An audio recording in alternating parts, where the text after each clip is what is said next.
அண்மை செய்தியை பார்த்துக் கொண்டிருக்கிறோம். வடகிழக்கு பருவமழை முன்னெச்சரிக்கை நடவடிக்கையாக அமைச்சர் அதிகாரிகளுடன் தமிழக முதலமைச்சர் மு.க.ஸ்டாலின் ஆலோசனையினை மேற்கொண்டு வருகிறார். இது தொடர்பான மேலும் விரிவான தகவல்களை எமது செய்தியாளர் பாண்டியராஜன் வழங்க கேட்போம். பாண்டியராஜன், விரிவான தகவல்களை. சென்னை தலைமைச் செயலகத்தில் வடகிழக்கு பருவமழை தொடர்பாக முதலமைச்சர் மு.க.ஸ்டாலின் ஆலோசனையை மேற்கொண்டிருக்கிறார். இக்கூட்டத்தில் வருவாய் மற்றும் பேரிடர் மேலாண்மை துறை அமைச்சர் கே ராமச்சந்திரன், தலைமைச் செயலாளர் வருவாய் மற்றும் பேரிடர் மேலாண்மை துறை செயலாளர் அமுதா உள்ளிட்ட அதிகாரிகளும் கலந்து கொண்டிருக்கிறார்கள்.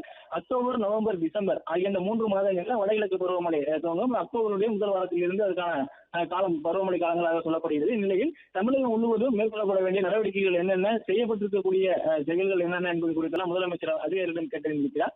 சென்னையை பொறுத்த வரைக்கும் பருவமழை முன்கூட்டியே அங்கு ஏற்படக்கூடிய அந்த மழைநீர் வடிகால் பணிகளை நிறைவு செய்வது, மேலும் பணிகள் ஏதும் புதிதாக தொடங்காமல் இருப்பது உள்ளிட்ட அந்த அறிவிப்புகள் எல்லாம் இதற்கு முன்பே அறிவுறுத்தப்பட்டிருந்தது. மேலும் பள்ளிகள் மற்றும் கல்லூரிகளுக்கான அந்த கட்டமைப்புகள் தொடர்பான அந்த சுற்றறிக்கை என்பது நேற்றைய பள்ளிக்கல்வித்துறை மூலமாக வழங்கப்பட்டிருந்தது. இதுபோன்று துறை சார்ந்து பருவமழைக்கு முன்னெச்சரிக்கை நடவடிக்கையாக மேற்கொள்ளப்பட வேண்டிய பணிகள் என்னென்ன என்பது குறித்தும், செய்யப்பட்டிருக்கக்கூடிய பணிகள் என்னென்ன என்பது குறித்தும் தமிழ்நாடு முதலமைச்சர் அவர்கள் அதிகாரிகளிடம் கேட்டறிந்து வருகிறார்.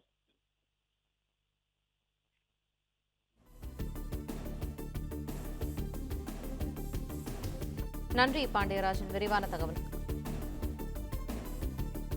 பிளே ஸ்டோர் மற்றும் ஆப் ஸ்டோரில் இருந்து பாலிமர் செயலியை QR கோடு மூலம் பதிவிறக்கம் செய்யுங்கள். செய்திகளை உடனுக்குடன் பெறுங்கள்.